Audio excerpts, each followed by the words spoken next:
दो बहनें थी। बड़ी का कस्बे में एक सौदागर से विवाह हुआ था। छोटी देहात में किसान के घर ब्याह थी। बड़ी का अपनी छोटी बहन के यहाँ आना हुआ। निबटकार दोनों जनी बैठी तो बातों का सूत चल पड़ा। बड़ी अपने शहर के जीवन की तारीफ करने लगी, देखो कैसे आराम से हम रहते हैं। फैंसी कपड़े और ठाठ के सामान, स्वाद स्वाद की खाने पीने की चीजें, और फिर तमाशे, थिएटर, बाग बगीचे। छोटी बहन को बात लग गई। अपनी बारी पर उसने सौदागर की जिंदगी को हेय बताया और किसान का पक्ष लिया। कहा, मैं तो अपनी जिंदगी का तुम्हारे साथ अदला बदला कभी न करूं।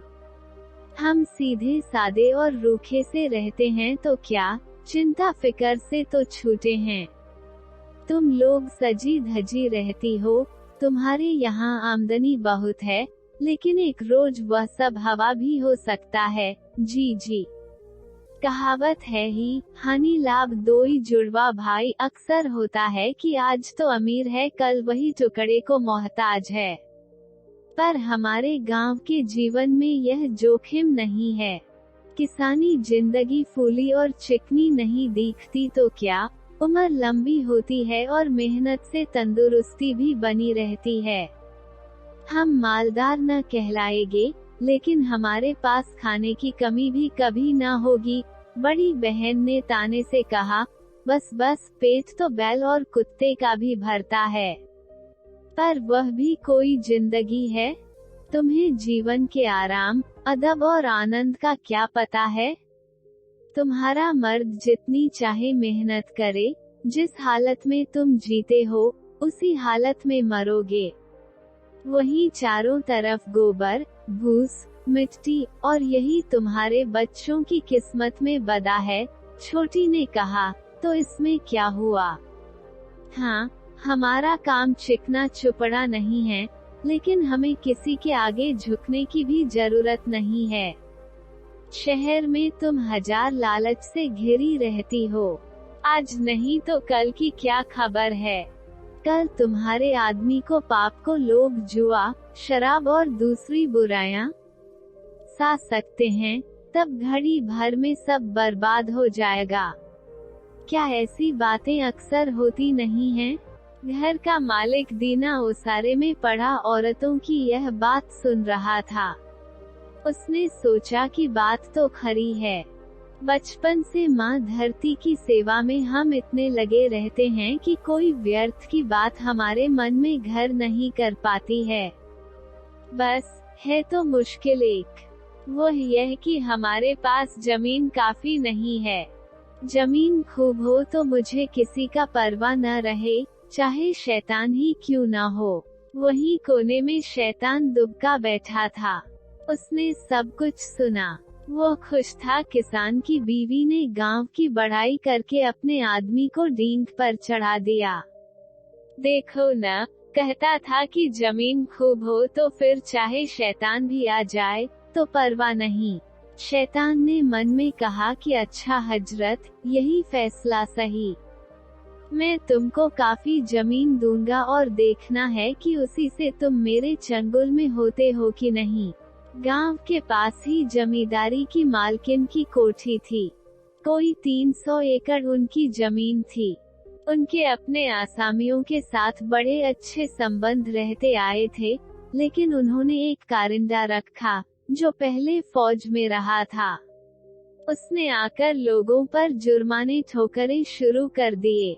दीना का यह हाल था कि वह बहुतेरा करता, पर कभी तो उसका बैल जमींदारी की चरी में पहुंच जाता, कभी गाय बगिया में चरती पाई जाती, और नहीं तो उनकी रखाई हुई घास में बछिया बछड़ा ही जा मुंह मारते। हर बार दीना को जुर्माना उठाना पड़ता। जुर्माना तो वह देता, पर बेमन से। वह कुनमुनाता और चिढ़ा हुआ सा घर पहुंचता और अपनी सारी चिढ़ घर में उतारता। पूरे मौसम कारिंदे की वजह से उसे ऐसा त्रास भुगतना पड़ा। अगले जाड़ों में गांव में खबर हुई कि मालकिन अपनी जमीन बेच रही हैं और मुंशी इकरामा से सौदे की बातचीत चल रही है। किसाने सुनकर चौकतरे हुए। उन्होंने चाकी मुंशी जी की जमीन होगी तो वह जमींदार के कायदे से भी ज्यादा सख्ती करेंगे और जुर्माने चढ़ावेंगे और हमारी तो गुजर बसर इसी जमीन पर है। यह सोचकर किसान मालकिन के पास गए। कहा कि मुंशी जी को जमीन न दीजिए, हम उससे बढ़ती कीमत पर लेने को तैयार हैं। मालकिन राजी हो गईं। तब किसानों ने कोशिश की कि मिलकर गांव पंचायत की तरफ से वह सब जमीन पर जासे ताकि वह सभी की बनी रहे। 2 बार इस पर विचार करने को पंचायत जुड़ी पर फैसला न हुआ। असल में शैतान की सब करतूत थी। उसने उनके बीच फूट डाल दी थी। बस तब वे मिलकर किसी एक मत पर आ ही नहीं से। तय हुआ कि अलग अलग करके ही वह जमीन ले ली जाए। हर कोई अपने बिते के हिसाब से ले। मालकिन पहले की तरह इस बात पर भी राजी हो गई। इतने में दीना को मालूम हुआ कि एक पड़ोसी इकट्ठी 50 एकड़ जमीन ले रहा है और जमींदारिन राजी हो गई हैं कि आधा रुपया अभी नकद ले लें, बाकी साल भर बाद चुकता हो जाएगा।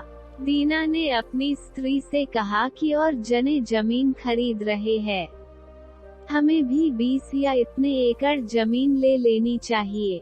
जीना वैसे भार हो रहा है और वह कायदा जुर्माने पर जुर्माने करके हमें बर्बाद ही कर देगा। उन दोनों ने मिलकर विचार किया कि किस तरकीब से जमीन खरीदी जाए। 100 कलदार तो उनके पास बचे हुए रखे थे। एक उन्होंने उम्र पर आया अपना बछड़ा बेच डाला, कुछ माल बंधक रखा, अपने बड़े बेटे को मजदूरी पर चढ़ाकर उसकी नौकरी के मद्दे कुछ रुपया पेशगी ले लिया। बाकी बचा अपनी स्त्री के भाई से उधार ले लिया। इस तरह कोई आधी रकम उन्होंने इकट्ठी कर ली। इतना करे दीना ने एक 40 एकड़ जमीन का टुकड़ा पसंद किया, जिसमें कुछ हिस्से में दरख्त भी खड़े थे। मालकिन के पास उसका सौदा करने पहुंचा। सौदा पट गया और वहीं के वहीं नकद उसने साई दे दी। फिर कस्बे में जाकर लेखा पढ़ी पक्की कर ली। अब दीना के पास अपनी निजी जमीन थी। उसने बीज खरीदा और इसी अपनी जमीन पर बोया। इस तरह वह अब खुद जमींदार हो गया। इस तरह दीना काफी खुशहाल था। उसके संतोष में कोई कमी न रहती। अगर बस पड़ोसियों की तरफ से उसे पूरा चैन मिल सकता। कभी कभी उसे खेतों पर पड़ोसियों के मवेशी आचरते। दीना ने बहुत विनय के साथ समझाया, लेकिन कुछ फर्क नहीं हुआ। उसके बाद और तो और घोसी छोकरे गांव की गायों को दिन दहाड़े उसकी जमीन में छोड़ देने लगे। रात को बैल खेतों का नुकसान करते। दीना ने उनको बार बार निकलवाया और बार बार उसने उनके मालिकों को माफ किया। एक अरसे तक वह धीरज रखे रहा और किसी के खिलाफ कार्रवाई नहीं की। लेकिन कब तक? आखिर उसका धीरज टूट गया और उसने अदालत में दरख्वास्त दी। मन में जानता तो था कि मुसीबत की वजह असली यह है कि और लोगों के पास जमीन की कमी है। जानबूझकर दीना की सताने की मंशा किसी की नहीं है। लेकिन उसने सोचा कि इस तरह मैं नरमी दिखाता जाऊंगा तो वे लोग शह पाते जाएंगे और मेरे पास जितना है सब बर्बाद कर देंगे। नहीं, उनको एक सबक सिखाना चाहिए। सो उसने ठान ली। एक सबक दिया। दूसरा नतीजा यह कि 2-3 किसानों पर अदालत से जुर्माना हो गया। इस पर तो पास पड़ोस के लोग दीना से कीना रखने लगे। अब कभी कभी जानबूझकर भी तंग करने के लिए अपने मवेशी उसके खेतों में छोड़ देते। एक आदमी गया और उसे जरूरत अगर घर में ईंधन की थी तो उसने रात में जाकर 7 पूरे शीशम के दरख्त काट गिराए। दीना ने सवेरे घूमते हुए देखा कि पेड़ कटे हुए पड़े हैं। वे धरती से सटे हैं और उनकी जगह खड़े ठूंठ मानो दीना को चिढ़ा रहे हैं। देखकर उसको तैश आ गया। उसने सोचा कि अगर दुष्ट ने एक यहाँ का तो दूसरा दूर का पेड़ काटा होता तो भी गनीमत थी, लेकिन कमबख्त ने आसपास के सब पेड़ काटकर बगिया को वीरान करे दिया। पता लगे तो खबर लिए बिना न छोड़। उसने जानने के लिए सिर खुजलाया कि यह करतूत किसकी हो सकती है। आखिर तय किया कि हो न हो यह धुन्नु होगा, और कोई ऐसा नहीं कर सकता।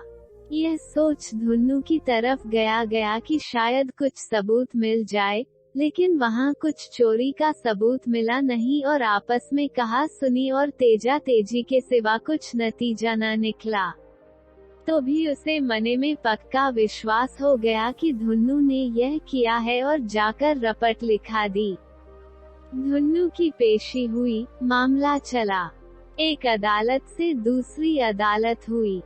आखिर में धुन्नु बरी हो गया, क्योंकि कोई सबूत और गवाह ही नहीं थे। दीना इस बात पर और भी झल्ला उठा और अपना गुस्सा मजिस्ट्रेट पर उतारने लगा। इस तरह दीना का अपने पड़ोसियों और अफसरों से मनमुटाव होने लगा, यहाँ तक कि उसे घर में भी आग लगाने की बातें सुनी जाने लगी।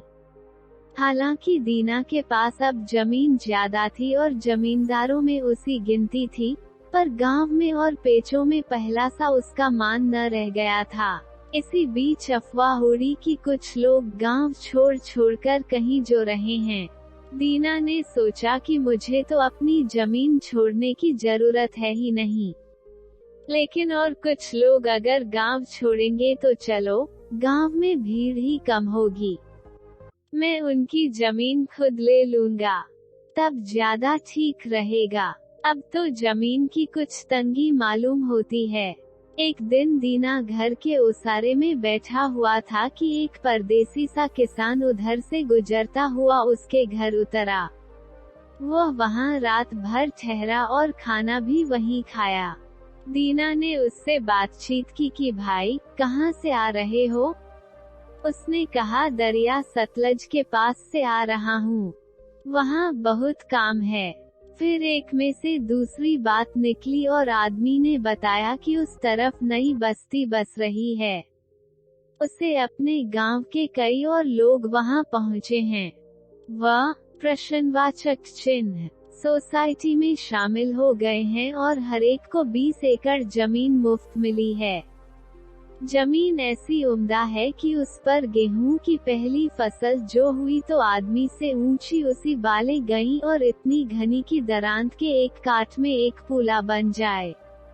एक आदमी के पास खाने को दाने न थे, खाली हाथ वहां पहुंचा। अब उसके पास 2 गायें, 6 बैल और भरा खलिहान अलग। दीना के मन में भी अभिलाषा पैदा हुई। उसने सोचा कि मैं यहाँ तंग सनकरी सी जगह में पड़ा क्या कर रहा हूँ, जबकि दूसरी जगह मौका खुला पड़ा है। यहाँ की जमीन, घर बार बेच बाचकर नकदी बना वहीं क्यों न पहुँचूं और नए सिरे से शुरू करके देखूं। यहाँ लोगों की गिचपिट हुई जाती है, उससे दिक्कत होती है और तरक्की रुकती है, लेकिन पहले खुद जाकर मालूम कर आना चाहिए कि क्या बात है। सो बरसात के बाद तैयारी करे वह चल दिया। पहले रेल में गया, फिर सैकड़ों मील बैलगाड़ी पर और पैदल सफर करता हुआ सतलज के पार वाली जगह पर पहुंचा। वहां देखा कि जो उस आदमी ने कहा था सब सच है। सबके पास खूब जमीन है, हरेक को सरकार की तरफ से 20-20 एकड़ जमीन मिली हुई है, या जो चाहे खरीद सकता है। और खूबी यह कि कौड़ियों के मोल जितनी चाहे जमीन और भी ले सकता है। सब जरूरी बातें मालूम करे दीना जाड़ों से पहले पहल घर लौट आया। आकर देश छोड़ने की बात सोचने लगा। नफे के साथ उसने सब जमीन बेच डाली। घर मकान मवेशी डंगर सबकी नकदी बना ली और पंचायत से इस्तीफा दे दिया और सारे कुनबे को साथ ले सतलज पार के लिए रवाना हो गया। दीना परिवार के साथ उस जगह पहुंच गया। जाते ही एक बड़े गांव की पंचायत में शामिल होने की अर्जी दी। पंचों की उसने खूब खातिर की और दावतें दी। जमीन का पट्टा उसे सहज मिल गया। मिली जुली जमीन में से उसे और उसके बाल बच्चों के इस्तेमाल के लिए 5 हिस्से यानी 100 एकड़ जमीन उसको दे दी गई।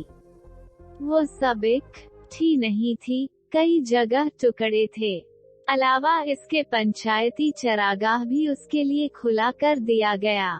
दीना ने जरूरी इमारतें अपने लिए खड़ी की और मवेशी खरीद लिए। शामलात जमीन में से ही अब उसको इतना मिल गया था कि पहले से तिगुनी, और जमीन उपजाऊ थी। वह पहले से कई गुना खुशहाल हो गया। उस पास चराई के लिए खुला मैदान का मैदान पड़ा था और जितने चाहे वह ढोर रख सकता था।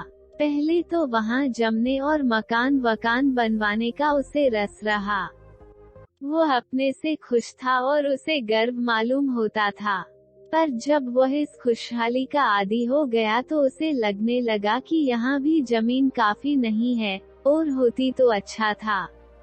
पहले साल उसने गेहूं बुवाया और जमीन ने अच्छी फसल दी।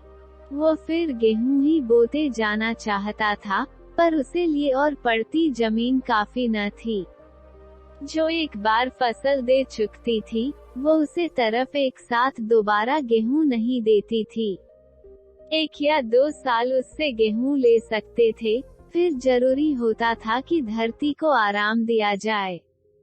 बहुत लोग ऐसी जमीन चाहने वाले थे, लेकिन सबके लिए आती कहां से? इससे बदाबदी और खींचातानी होती थी। जो संपन्न थे, वे गेहूं उगाने के लिए जमीन चाहते थे। जो गरीब थे, वे अपनी जमीन से जैसे तैसे पैसा वसूल करना चाहते थे, ताकि टैक्स वगैरह अदा कर सकें। दीना और गेहूं बोना चाहता था, इसलिए 1 साल के लिए किराए पर उसने और जमीन ले ली। खूब गेहूं बोया और फसल भी खूब हुई। लेकिन जमीन गांव से दूर पड़ती थी और गल्ला मीलों दूर से गाड़ी में भर भर कर लाना होता था। कुछ दिनों बाद दीना ने देखा कि कुछ बड़े बड़े लोग अलग फार डाल कर रहते हैं और वह खूब पैसा कमा रहे हैं। उसने सोचा कि अगर मैं इकट्ठी कायमी जमीन ले लूं और वहीं घर बसाकर रहूं तो बात ही दूसरी हो जाए। इस तरह इकट्ठी और कायमी जमीन खरीदने का सवाल बार बार उसके मन में उठने लगा। 3 साल इस तरह निकल गए। दीना जमीन किराए पर लेता और गेहूं बोता। मौसम ठीक गए, काश्त अच्छी हुई और उस पास माल जमा होने लगा। वो इसी तरह संतोष से बढ़ता जा सकता था, लेकिन हर साल और लोगों से जमीन किराए पर लेने और उसके लिए कोशिश और सिरदर्दी करने के काम से वह थक गया था। जहां जमीन अच्छी होती, वहीं लेने वाले दौड़ पड़ते। इससे बहुत चौकस चौकतरा और होशियार न रहा जाता तो जमीन मिलना असंभव था। यह एक परेशानी की बात थी। इस पर तीसरे साल ऐसा हुआ कि दीना ने एक महाजन के साझे में कुछ काश्तकारों से एक जमीन किराए में ली। जमीन गोड़कर तैयार हो चुकी थी कि कुछ आपस में तनातनी हो गई और किसान लोग झगड़ा लेकर अदालत पहुँचे। अदालतें से फिर मामला बिगड़ गया और की कराई मेहनत बेकार गई। दीना ने सोचा कि अगर कहीं जमीन मेरी कायमी मिल्कियत की होती तो मैं आजाद होता और क्यों यह पचड़ा बनता और बखेड़ बढ़ता। उस दिन से वह जमीन के लिए निगाह रखने लगा। आखिर एक किसान मिला, जिसने 1000 जमीन खरीदी थी, लेकिन पीछे उसकी हालत संभल न सकी। अब मुसीबत में पड़कर वह उसे सस्ती देने को तैयार था। दीना ने बात उससे चलाई और सौदा करना शुरू किया। आदमी मुसीबत में था, इससे दीना भाव दर में कमी करने लगा। आखिर कीमत 1000 रुपये तय पाई। कुछ नकद दे दिया जाए, बाकी फिर। सौदा पक्का हो गया था कि एक सौदागर अपने घोड़े के दाने पानी के लिए उसे घर के आगे ठहरा। उससे दीना की बातचीत जो हुई तो सौदागर ने कहा कि मैं नर्मदा नदी के उस पार से चला आ रहा हूँ। वहाँ 1500 एकड़ उम्दा जमीन कुल 500 रुपये में मैंने खरीदी थी। सुनकर दीना ने उससे और सवाल पूछे। सौदागर ने कहा, बात यह है कि अफसर चौधरी से मेल मुलाकात करने का हुनर चाहिए। 100 से ज्यादा रुपये तो मैंने रेशमी कपड़े और गलीचे देने में खर्च किए होंगे। फिर शराब, फल मेवों की लिया, चाय सेट वगैरह के उपहार अलग। नतीजा यह कि फी एकड़ मुझे जमीन आनों के भाव पड़ गई, कहकर सौदागर ने अपने दस्तावेज सब दीना के सामने कर दिए। फिर कहा, जमीन एन नदी के किनारे है और सारे का सारा किता इकट्ठा है। उपजाओ इतना कि क्या पूछो। दीना ने इस पर उत्सुकतापूर्वक सौदागर से सवाल पर सवाल किए। उसने बताया, वहाँ इतनी जमीन है, इतनी कि तुम महीनों चलो तो पूरी ना हो। वहाँ के लोग ऐसी सीधे हैं, जैसे भेड़ और जमीन समझो, मुफ्त के भाव ले सकते हो। दीना ने सोचा, यह ठीक रहेगा। भला मैं अब 1000 एकड़ के लिए 1000 रुपया क्यों फंसाऊं? अगर वहाँ जाकर इतना रुपया जमीन में लगाऊं, तो यहाँ से कई गुनी ज्यादा जमीन मुझे पड़ जाएगी। दीना ने पूछताछ की कि उस जगह कैसे जाया जाए। सौदागर ने सब बतला दिया। वह चला गया तो दीना ने भी अपनी तैयारी शुरू की। बीवी को कहा कि घर देखना भालना और खुद एक आदमी साथ ले, यात्रा को निकल पड़ा।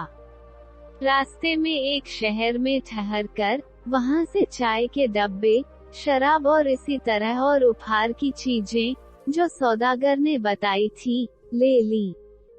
फिर दोनों बढ़ते गए। चलते चलते आखिर 7वें रोज वहां पहुँचे, जहां से कोल लोगों की बस्ती शुरू होती थी। उसने देखा कि सौदागर ने जो बात बताई थी, वो सही थी। दरिया के पास जमीन ही जमीन थी, सब खाली। ये लोग उससे काम न लेते थे। कपड़े या सिरकी के तंबू में रहते, शिकार करते, मवेशी पालते और ऐसे ही मौज करते थे। ने रोटी बनाना जानते थे, न अनाज उगाना सीखा था। दूध का छाछ मठा बनाते, पनीर बनाते और उसी एक तरह की शराब भी तैयार कर लेते थे। ये सब काम औरतें करती। मर्द खाने पीने और फुर्सत के वक्त चैन की बंसी बजाने में रहते। वे लोग मजबूत और स्वस्थ थे और काम धाम के नाम बिना कुछ किए मगन रहते थे। अपने से बाहर उन्हें कुछ ताना था। पढ़ना लिखना जानते नहीं थे और हिंदी तक नहीं जानते थे, पर थे भले सीधे स्वभाव के। दीना को देखते ही वे अपने तंबुओं से निकल आए और उसके चारों तरफ जमघट लगाकर खड़े हो गए। उनमें से एक दुभाषे की मार्फत दीना ने बताया कि मैं जमीन की खातिर आया हूँ। वे लोग बड़े खुश मालूम हुए। बड़ी आवभगत के साथ वे उसे अपने अच्छे से अच्छे डेरे में ले गए। वहाँ कालीन पर बिछे गद्दे पर बिठाया और खुद नीचे चारों ओर घिसकर बैठ गए। उसे पीने को चाय दी और दारू भी। उसकी मेहमानी में बढ़ बढ़कर दावत हुई। दीना ने भी गाड़ी में से अपने पास से भेंट की चीजें निकाली और सबको थोड़ी थोड़ी चाय बांटी। कोल लोग बड़े खुश थे। उन्होंने आपस में ये अजनबी की बाबत खूब चर्चा की।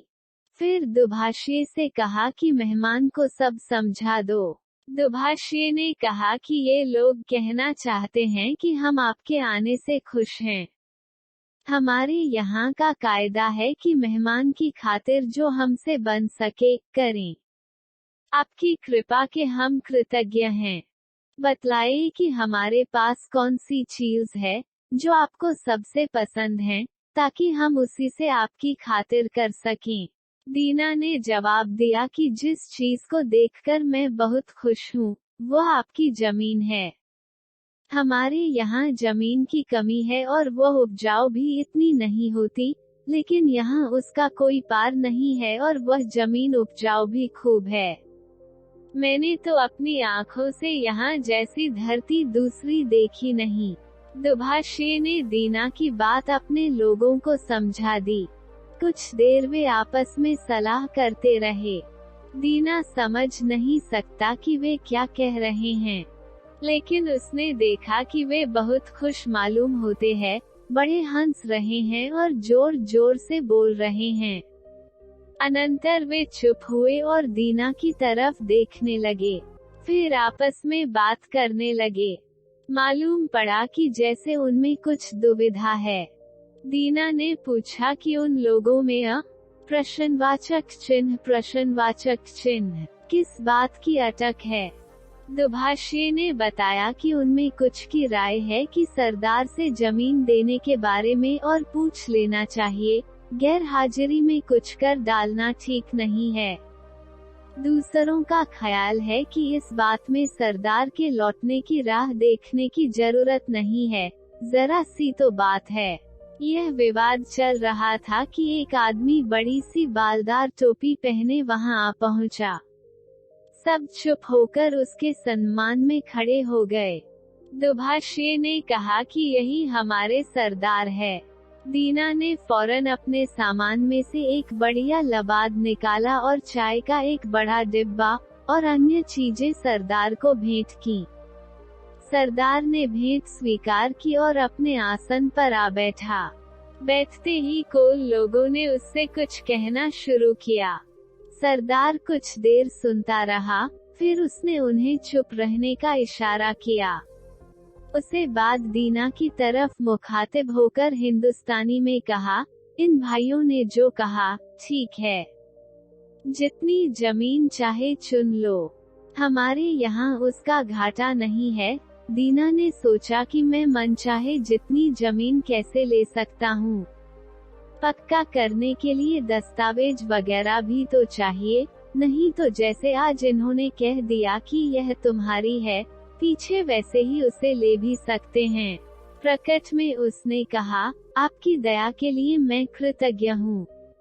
आपके पास बहुत धरती है और मुझे थोड़ी सी चाहिए, लेकिन मुझे भरोसा होना चाहिए कि मेरा अपना छोटा टुकड़ा कौन सा है और यह कि वह मेरा ही है।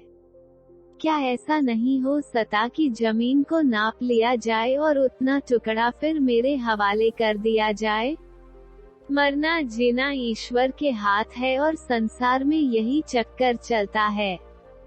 आप दयावान लोग तो मुझे यह देते हैं, पर हो सकता है कि पीछे आपकी औलाद उसी को वापस ले लेना चाहे तब।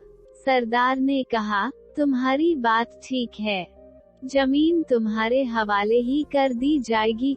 दी ने कहा, सुना है यहाँ एक सौदागर आया था, उसको भी आपने जमीन दी थी और उस बाबत कागज पक्का कर दिया था। वैसे ही मैं चाहता हूँ कि कागज पक्का हो जाए। सरदार समझ गया, बोला, हाँ जरूर, यह तो आसानी से हो सकता है। हमारे यहाँ एक मुंशी है, कस्बे में चलकर लिखा पढ़ी पक्की कर ली जाएगी और रजिस्ट्री हो जाएगी। दीना ने पूछा, कीमत की दर क्या होगी? हमारी दर तो एक ही है, एक दिन के 1000 रुपये। दीना समझा नहीं, बोला, दिन का हिसाब यह कैसा है? यह बताइए कितने एकड़? सरदार ने कहा, यह सब गिनना हमसे नहीं होता, हम तो दिन की हिसाब से बेचते हैं।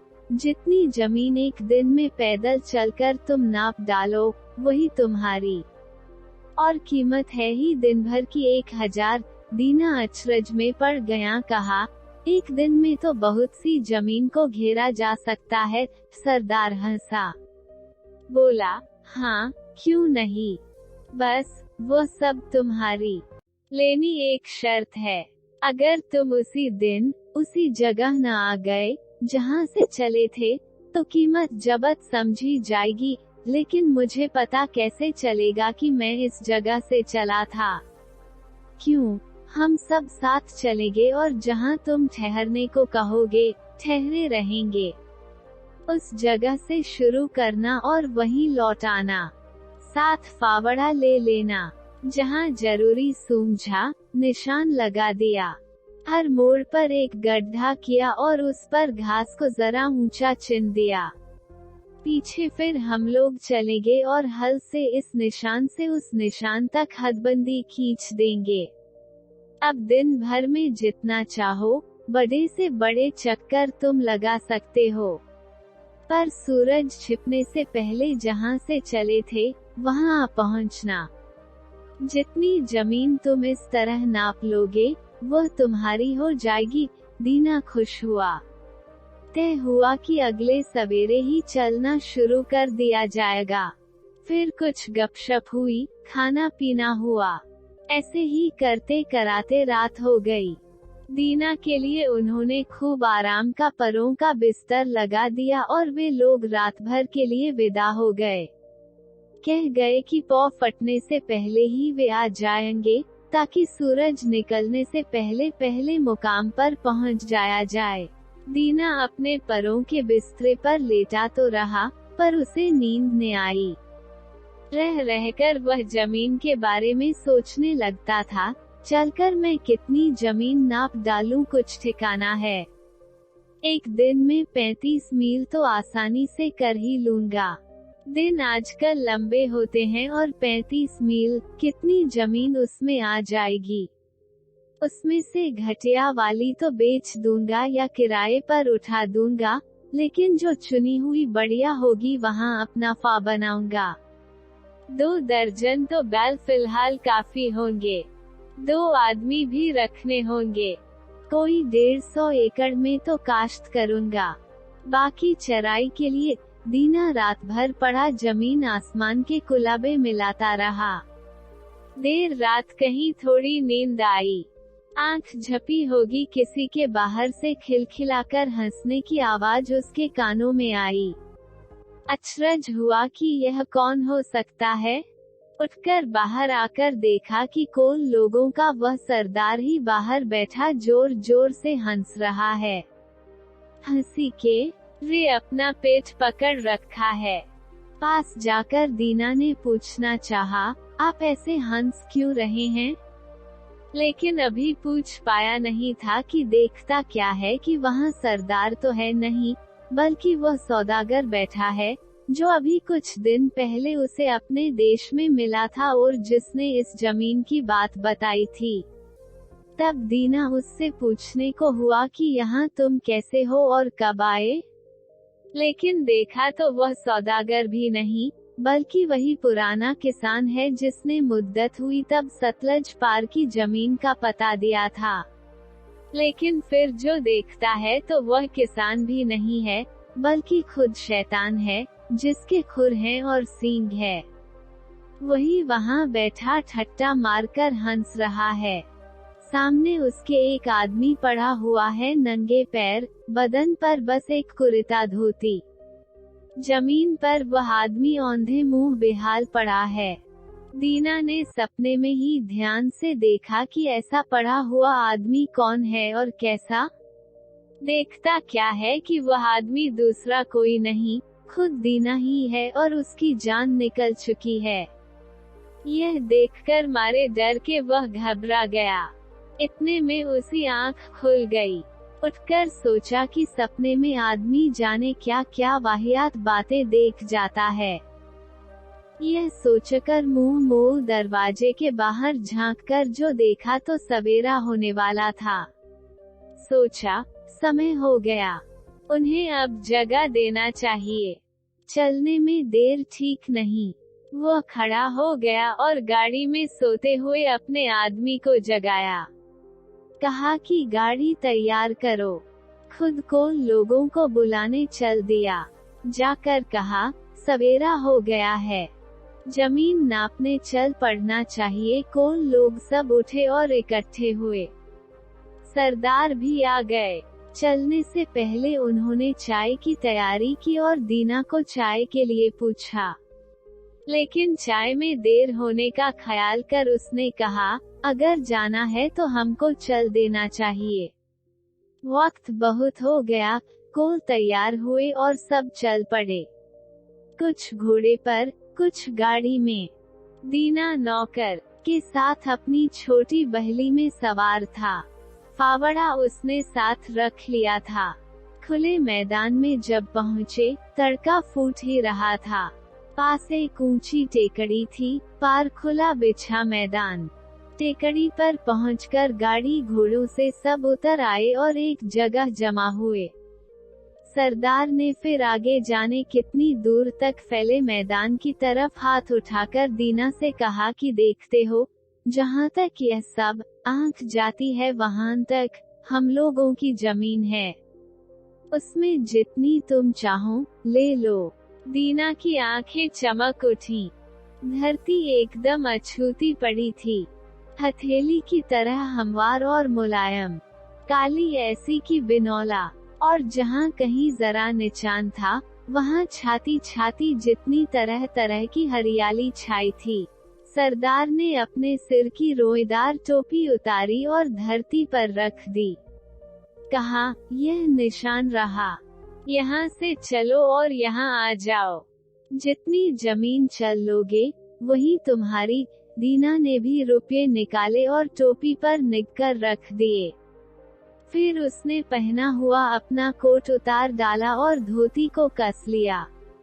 अंगोछे में रोटी रखी, आस्तीनों चढ़ाई, पानी का बंदोबस्त किया, आदमी से फावड़ा लिया और चलने को तैयार खड़ा हो गया। कुछ क्षण सोचता रह गया कि किस तरफ को चलना बेहतर होगा। सभी तरफ का लालच था। उसने तय किया कि आगे देखा जाएगा। पहले तो सामने सूरज की तरफ ही चला चलूं। एक बार पूरब की ओर मुंह करके खड़ा हो गया, अंगड़ाई लेकर बदन की सुस्ती हटाई और धरती के किनारे सूरज के मुंह चमकाने का इंतजार करने लगा। सोचने लगा कि मुझे वक्त नहीं खोना चाहिए और ठंड ठंड में रास्ता अच्छा पार हो सकता है।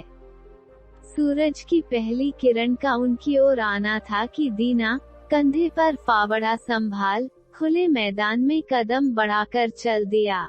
शुरू में वह न धीमे चला, न तेज। 1001 गज चलने पर वह ठहरा। वहाँ एक गड्ढा किया और घास ऊंची छिन दी कि आसानी से दिख सके। फिर आगे बढ़। उसे बदने में फुर्ती आ गई। उसने चाल तेज कर दी। कुछ देर बाद दूसरा गड्ढा खोदा। अब पीछे मुड़कर देखा। सूरज की धूप में टेकड़ी साफ दिखती थी। उस पर आदमी खड़े थे और गाड़ी के पहियों के आरे तक चमकते दिखते थे। अंदाजन 3 मील तो वहाँ गया होगा। धूप में ताप आता जाता था। कुर्ते पर से बास्केट उतारकर उसने कंधे पर डाल ली और फिर चल पड़ा। अब खासी गर्मी होने लगी। उसने सूरज की तरफ देखा। वक्त हो गया था कि कुछ खाने पीने की भी सोची जाती। एक पहर तो बीत गया, लेकिन दिन में 4 पहर होते हैं। अभी जल्दी है, लेकिन जूते उतार डालूं, यह सोच उसने जूते उतारकर अपनी धोती में खोंस लिए और बढ़ चला। अब चलना आसान था। सोचा, अभी 3-1 मील तो और भी चला चलूं, तब दूसरी दिशा लूंगा। कैसी उम्दा जगह, इसे हाथ से जाने देना हिमाकत है। लेकिन क्या अजब बात है कि जितना आगे बढ़ो, उतनी जमीन एक से एक बढ़कर मिलती है। कुछ देर वह सीधा बढ़ा चला, फिर पीछे मुड़कर देखा तो टेकड़ी मुश्किल से दिख पड़ती थी और उस पर के आदमी रेंगती छींटी से मालूम होते थे और वहाँ धूप में जाने क्या कुछ चलता हुआ सा दिख पड़ता था। दीना ने सोचा, ओह, मैं इधर काफी बढ़ आया हूँ, अब लौटना चाहिए। पसीना बेहद आ रहा था और प्यास भी लगाई थी। यहाँ ठहरकर उसने गड्ढा किया, ऊपर घास को ढेर चिन दिया। उसके बाद पानी पीकर सीधा बाई तरफ मुड़ गया। चलता चला गया, चलता चला गया। घास ऊंची थी और गर्मी बढ़ रही थी। वह थकने लगा। उसने सूरज की तरफ देखा। सिर पर दोपहर हो आई थी। सोचा, अब जरा आराम कर लेना चाहिए।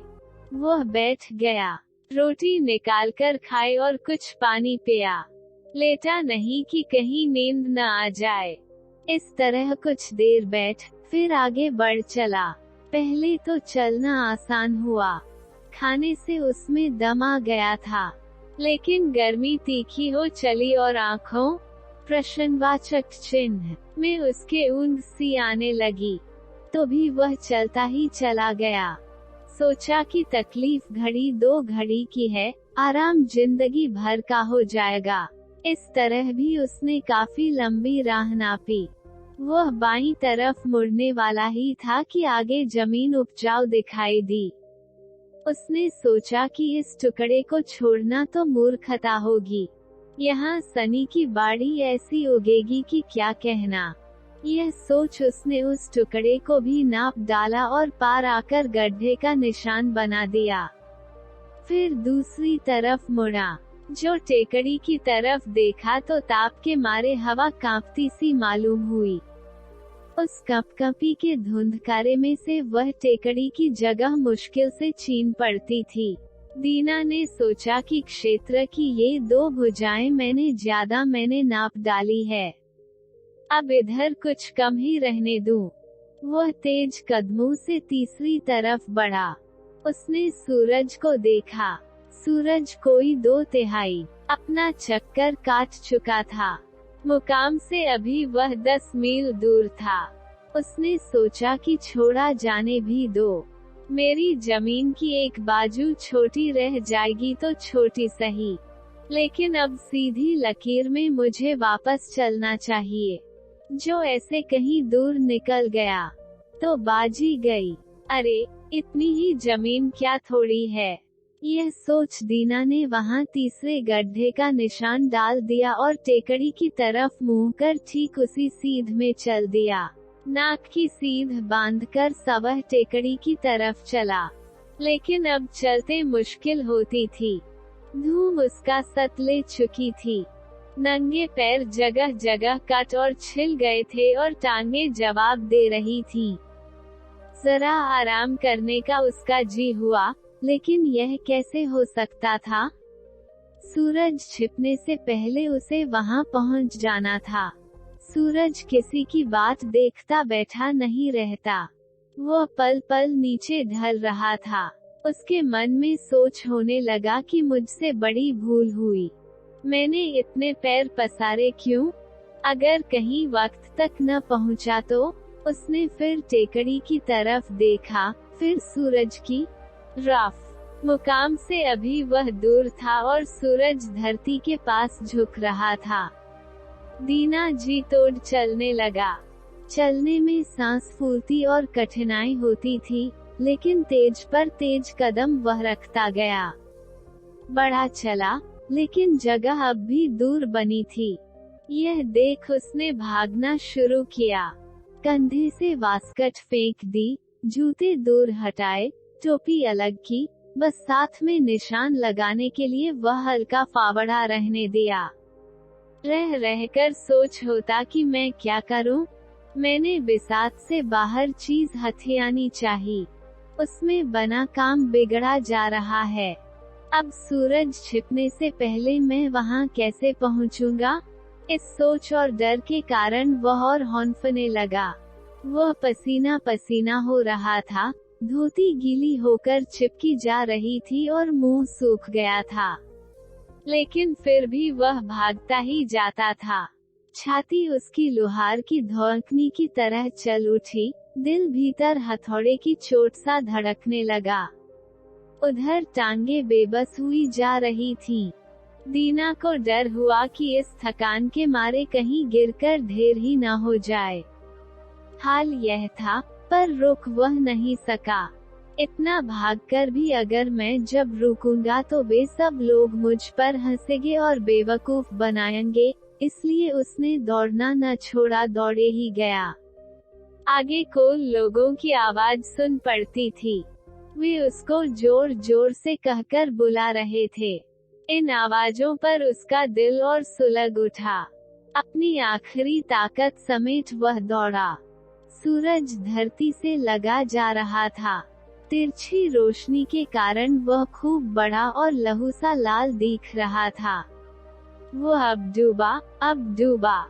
सूरज बहुत नीचे पहुंच गया था, लेकिन दीना भी जगह के बिल्कुल किनारे आ लगा था। टेकड़ी पर हाथ हिला हिलाकर बढ़ावा देते हुए कौन लोग उसे सामने दिखाई देते थे। अब तो जमीन पर रखी वह टोपी भी दिखने लगी, जिस पर उसकी रकम भी रखी थी। वहां बैठा सरदार भी दिखाई दिया, वह पेट पकड़े हंस रहा था। दीना को सपने की याद हो आई। MS ग्रेटर देन उसने सोचा कि हाय, जमीन तो काफी नाप डाली है, लेकिन क्या ईश्वर मुझे उसको भोगने के लिए बचने देगा? मेरी जान तो गई दिखती है। मैं मुकाम तक अब नहीं पहुंच सकूंगा। दीना ने हसरत भरी निगाह से सूरज की तरफ देखा। सूरज धरती को छू चुका था। वह बची खुची अपनी शक्ति से आगे बढ़ा, कमर झुकाकर भागा, जैसे कि टांगे साथ न देती हों। टेकड़ी पर पहुंचते पहुंचते अंधेरा हो आया था। उसने ऊपर देखा, सूरज छिप चुका था। उसके मुंह से एक चीख सी निकल गई, ओह, मेरी सारी मेहनत व्यर्थ गई।